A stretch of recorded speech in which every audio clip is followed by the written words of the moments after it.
Sound off for Chesterfield. Chesterfield, the first and only cigarette in America to give you premium quality in both regular and king size, brings you Dragnet.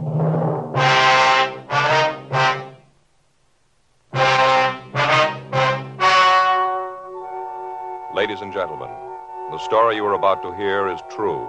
The names have been changed to protect the innocent.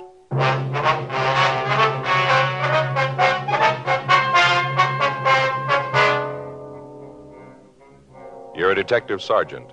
You're assigned to auto theft detail. A gang of car strippers has been operating in your city. From their M.O., you know they're professionals. They move fast. Your job? Get them. Friends, you'll remember some months ago we read you our first report, the 6 months report on the effects of smoking. Then more recently we read you the 8 months report. Now here is the latest one. The full 10 months report confirms again. The group examined showed no adverse effects on the nose, throat, and sinuses from smoking Chesterfields. This from a medical specialist who is making regular bi-monthly examinations of a group of people from various walks of life. 45% of them have smoked Chesterfield for an average of over 10 years. After 10 full months, the specialist reports he observed no adverse effects on the nose, throat, and sinuses of the group from smoking Chesterfield. That's the report.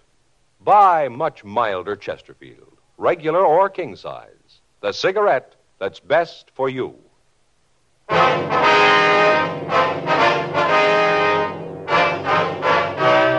Dragnet, the documented drama of an actual crime. For the next 30 minutes, in cooperation with the Los Angeles Police Department, you will travel step by step on the side of the law through an actual case transcribed from official police files. From beginning to end, from crime to punishment, Dragnet is the story of your police force in action.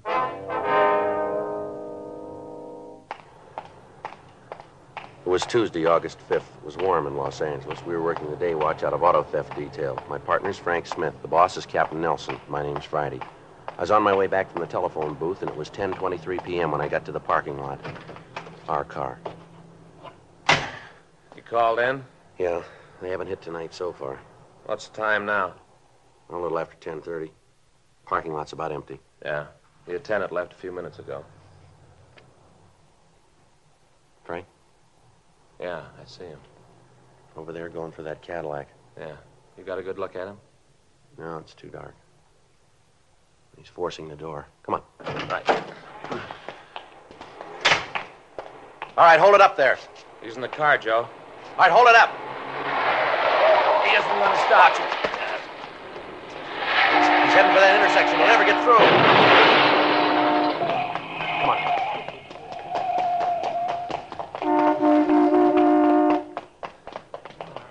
It looks pretty bad, Joe. Yeah, he really cracked into that Dodge, didn't he? All right, let us through, please. Come on, please let us through. I'll check the Cadillac. Right, I'll get the other car. Okay.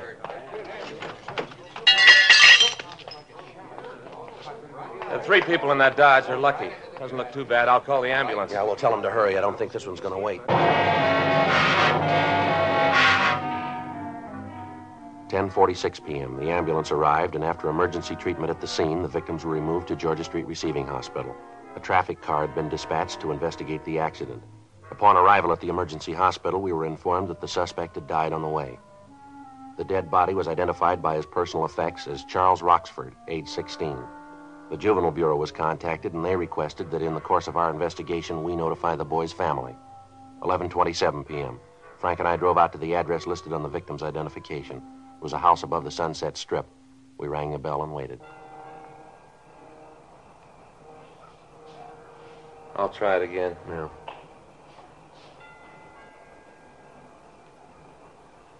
Somebody's coming. Mm-hmm. Yes, Mrs. Roxford?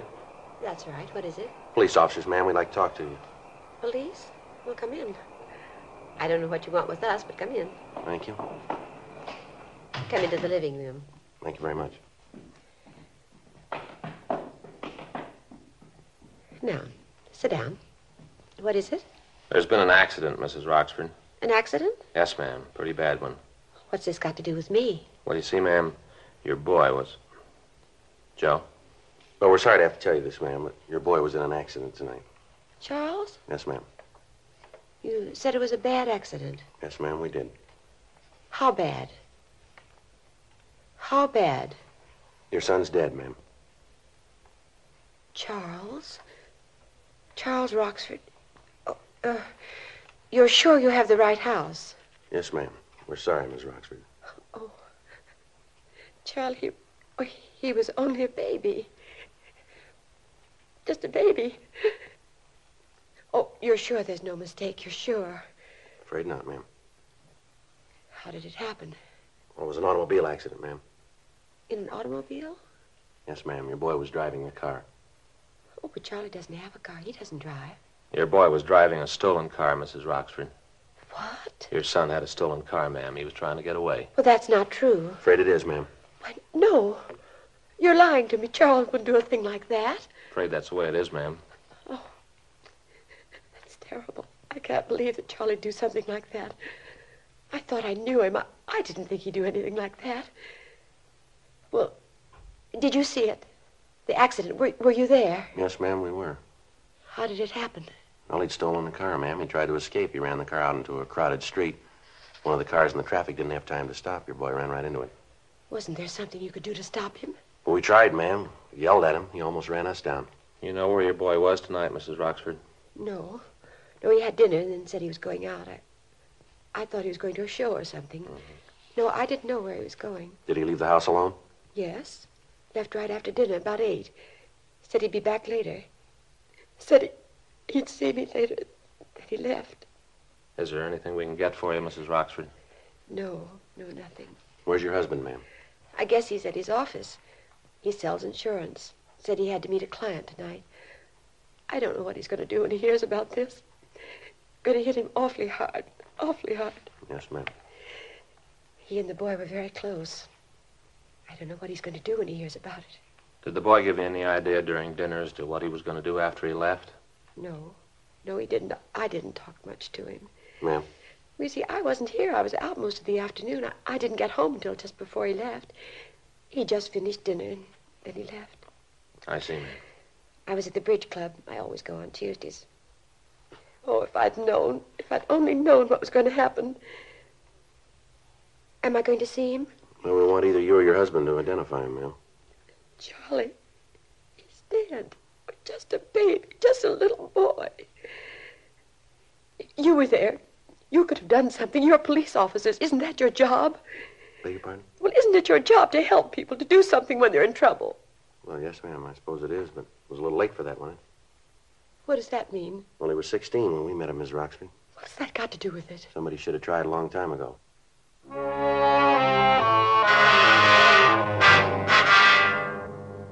Most car thefts fall into 3 basic categories, well known by all police officers.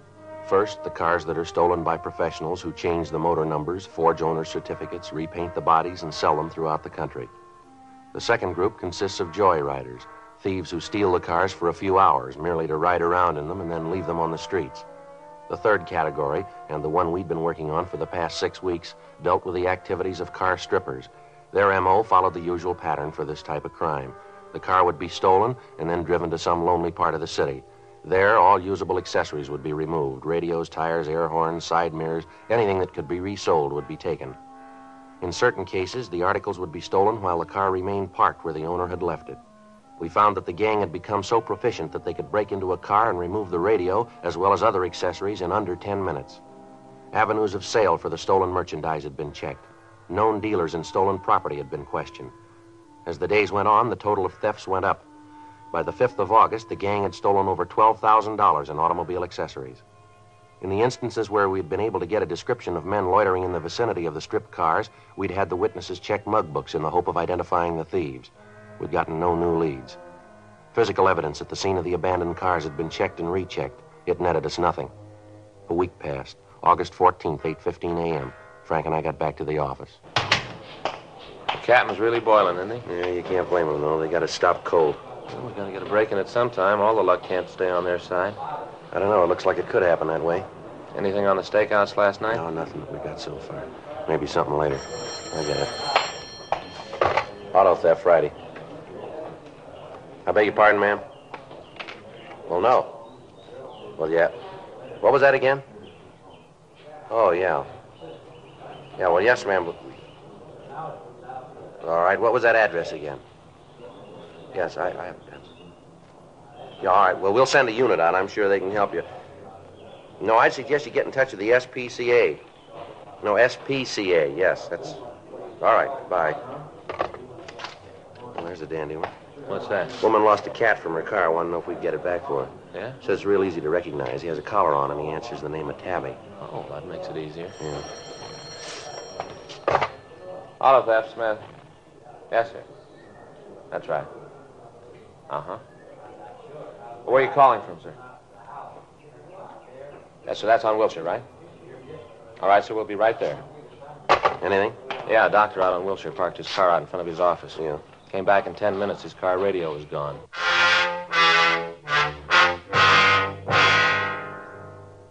"8:56 a.m. Frank and I got to the doctor's office. It was in a large medical building out on Wilshire Boulevard. We went up to the second floor and talked to the man who placed the call, a Dr. Alex Halsey. He told us that he'd stopped at his office on the way to a hospital call. He'd parked his car immediately in front of the building. When he returned 10 minutes later, he found that the radio had been stolen. From his office, we called the crime lab and latent fingerprints detail. Crews of men were sent from both divisions. They went over the car for possible physical evidence. Frank and I, along with Dr. Halsey, went down to the street. We talked to him while the officers worked. Darndest thing I ever saw. I tell you, I wasn't in the building more than 10 minutes. 10 minutes outside. Yes, sir. Came back, and I could see right away that the door had been opened. Uh-huh. First, I thought maybe I'd left it open. Then when I got in the car, I knew right away. As soon as I saw the radio was gone. Yes, sir. Did you notice anyone loitering around your car when you parked it? Anybody suspicious, maybe? No, I didn't. Of course, I might not have noticed anyone. Had my mind on Julie. Julie? Yes, I'm operating on her this afternoon. Poor little kid has an intestinal disorder. Only 3 months old. Gee, that's too bad. Yes, she'll be fine, though. Of course, the parents are worried. They always are. Can't convince them there's nothing to worry about. Yes, sir. Then you didn't notice anyone, huh? No, like I said, I didn't. You sure you locked your car, sir, when you left it? Oh, yes, I'm sure about that.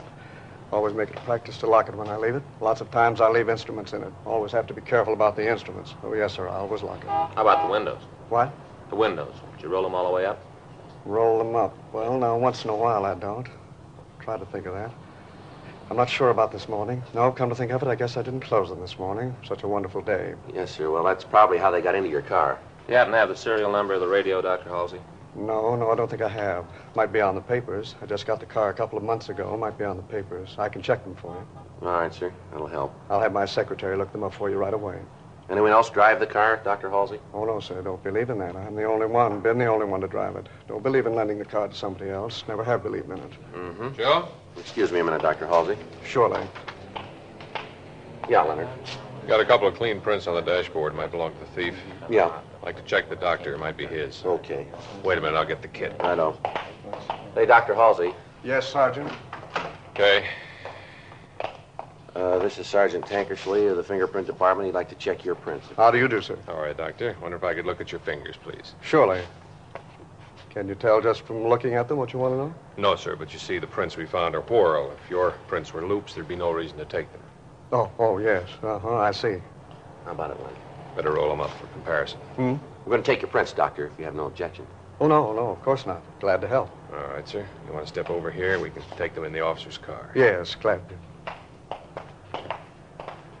Here, I'll get the door. Yeah, I'll get the pad.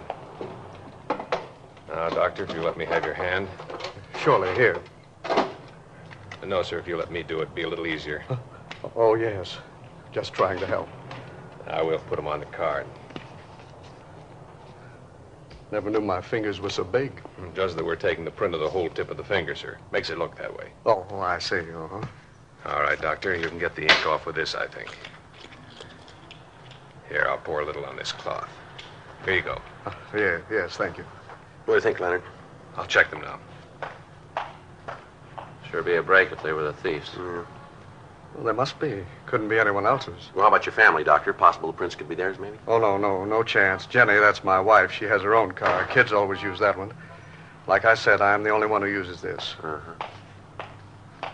How about it, Len? Make 'em? Yeah, they belong to the doctor. 10:02 a.m. The crime lab crew gathered what physical evidence they could find and returned to check over their findings. Frank and I took a report from Dr. Halsey, and then we talked to his secretary. She was unable to find the ownership papers on the car. We drove over to the dealer who had sold him the car and got the serial number of the stolen radio. We notified pawn shop detail and gave them the information. For the next 3 weeks, stakeouts on the parking lots in the central area continued. Arrests were made, but the thieves apparently had no connection with the gang we were after. They kept hitting, but the speed with which they operated made apprehending them difficult. On Friday, September 5th, we got a call that a stolen car had been recovered out in Topanga Canyon. We drove out to check on it.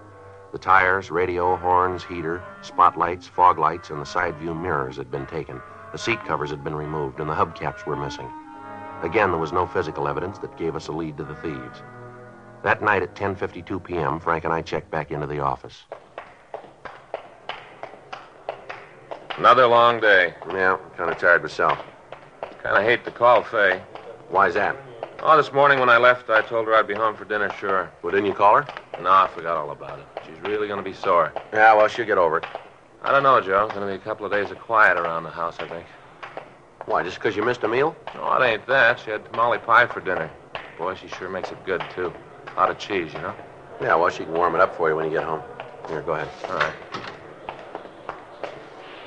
You want to sign us out? I'll check the book. Yeah, I'll get it.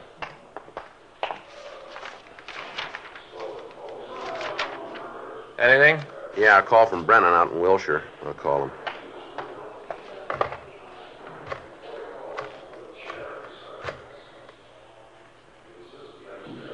Hello, Brennan around? Yeah, all right. Say what it was about? No, I'm calling him now. Yeah, hi, Brennan. It's Friday. Yeah. You did, huh? Well, where'd that happen? No kidding. Well, those are the brakes, I think. Yeah. Okay. Yeah, thanks, Brennan. Picked up a kid for running a red light driving a hot rod. Yeah? Car was fixed up with a lot of new stuff. Guys out of Wilshire checked it over. Uh-huh. According to the serial number on the radio, it was stolen from Dr. Halsey.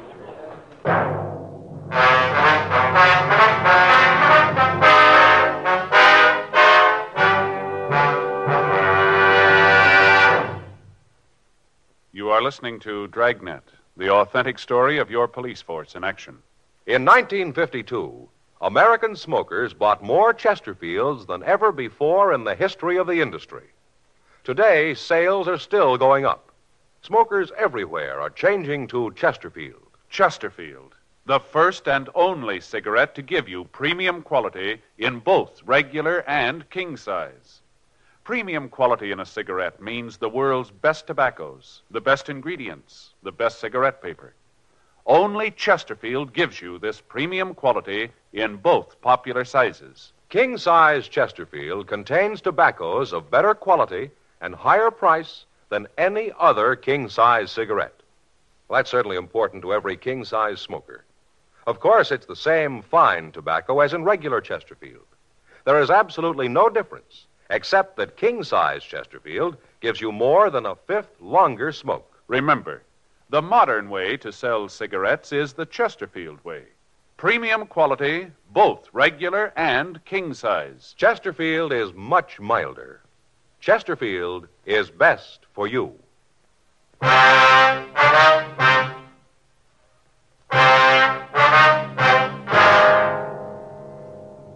11:27 p.m. Frank and I drove out to Wilshire Division. We checked with Sergeant Brennan, and he told us how the boy had been picked up. He'd run a red light at the corner of Pico and La Brea. He'd been stopped by two officers in a cruiser car. He was driving a cut-down 49 Ford that was equipped with Cadillac hubcaps, white sidewall tires, Chrysler horns, and a Cadillac radio. The officers had started to question him, and he'd attempted to escape. He'd been apprehended and brought to the station to be interrogated. In checking the serial number of the radio, the men from Wilshire Division had discovered that it was stolen and had left word for us. 11:45 p.m. We went to an interview room to talk to the boy. What's your name, son? Martin. First name? Herb Martin. You know why you're here, don't you? Yeah, You want to tell us where you got that stuff? I bought it. Where? Different places. You remember where? Not right off. How old are you? 19. Where do you live? It's on the report. We're asking you. Come on, Herb. 8297 Marianne Drive. Where were you going when they stopped you? Home. Where'd you been? Around. Same place you bought that stuff on your car, huh? Yeah, that's right. Now, look, you better come off this, young fella. You might think you're a big man, but you got things a little mixed up here. You got caught with a carload of stolen accessories. Been a lot of stealing going on around town. The way your car looks, you could be responsible for it. Yeah, well, I'm not. You look good for it. Look, maybe I lifted the radio and stuff, but that don't mean I'm in on the other. Sure, I got no choice. You got me nailed for the stuff you found, but I'm not going to take it for the others. Maybe I stole that stuff, but that was for me. I didn't sell it like the others. Now leave me alone, huh? What do you mean, others? I don't know what you mean. You said the others. Well, I didn't mean others like Well, that. how did you mean it? Well, like the guys you're looking for. That's not the way it sounded. No, you said it like you knew who you were talking about. I didn't say it like that. That's the way it sounded. That's right, son. Now, why don't you tell us who you meant? Look, Herb, we haven't got all day. Come on, boy. We're going to get them sometime. Who'd you mean? All right, I'll tell you. We continued to talk to Herb Martin.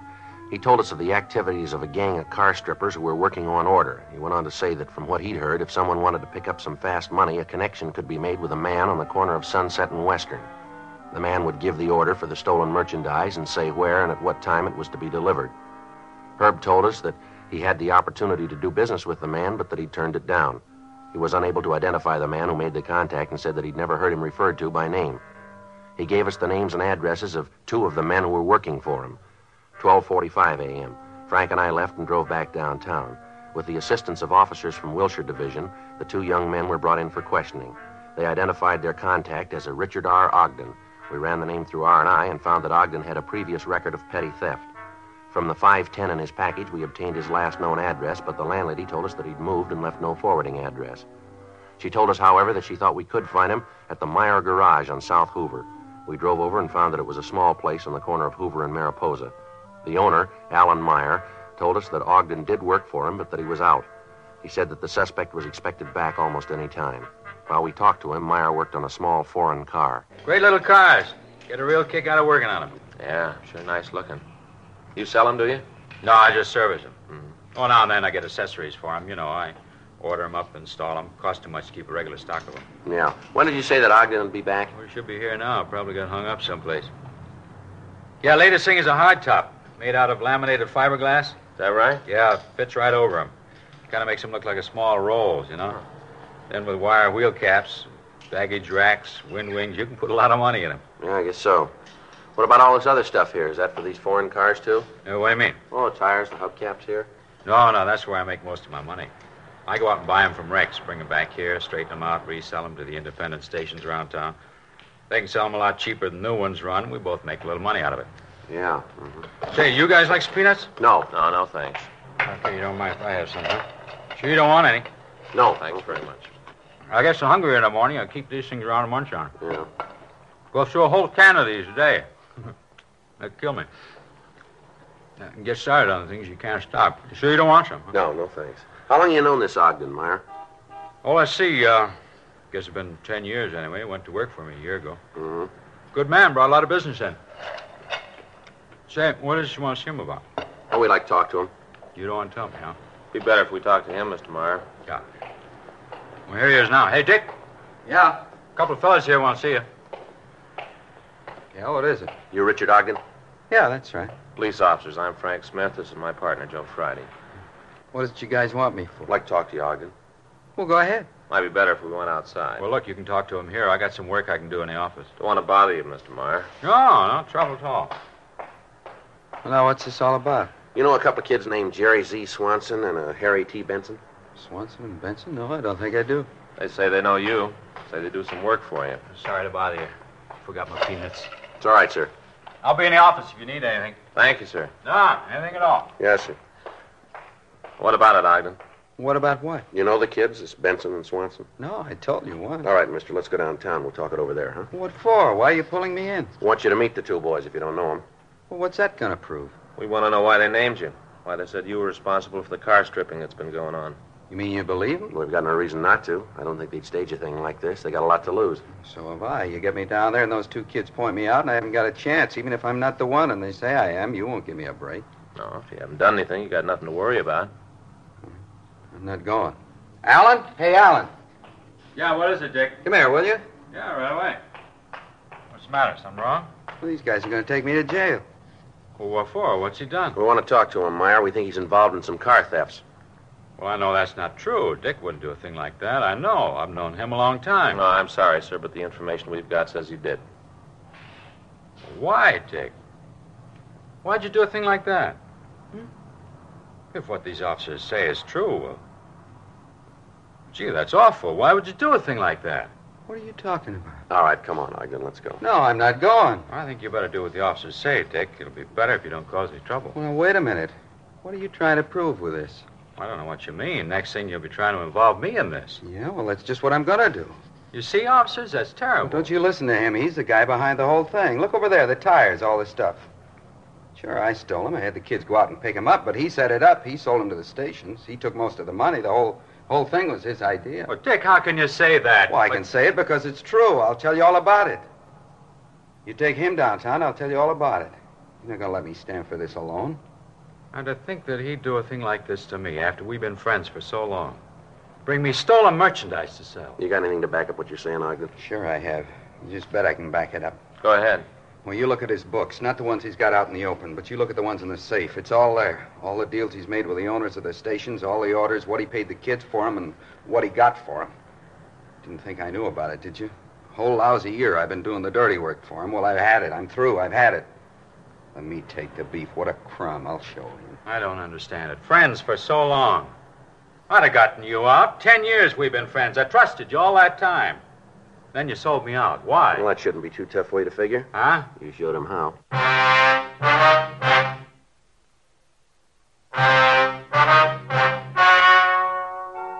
The story you have just heard was true. The names were changed to protect the innocent.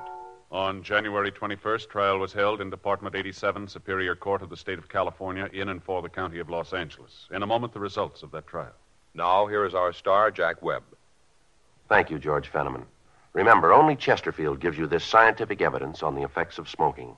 After 10 full months, the group examined showed no adverse effects on the nose, throat, and sinuses from smoking Chesterfield. Now, speaking personally as a Chesterfield smoker, I know they're best for me. Either way you like them, you'll find Chesterfield is best for you.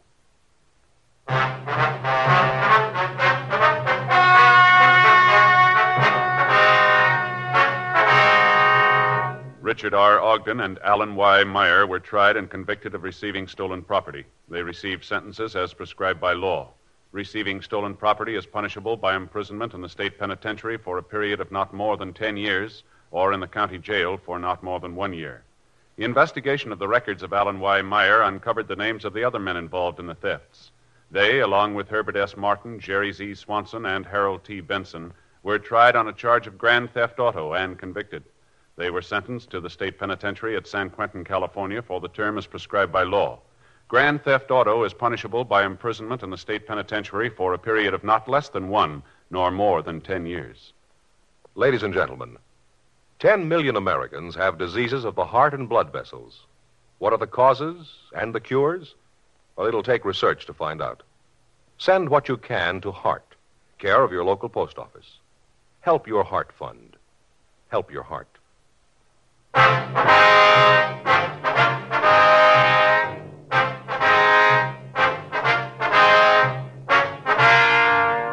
You have just heard Dragnet, a series of authentic cases from official files.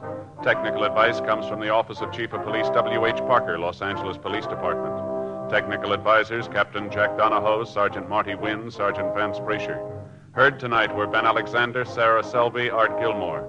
Script by John Robinson. Music by Walter Schumann. Hal Gibney speaking. For a million laughs, tune in Chesterfield's Martin and Lewis show Tuesday night on this same NBC station. And sound off for Chesterfield, either regular or king size. You'll find premium quality Chesterfields much milder. Chesterfield is best for you. Chesterfield has brought you Dragnet, transcribed from Los Angeles.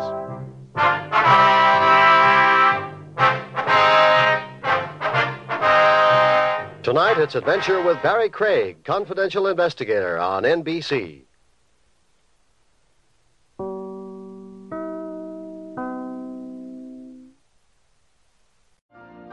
You've been listening to the OTR Gold Network. Find more classic radio at otrgold.com.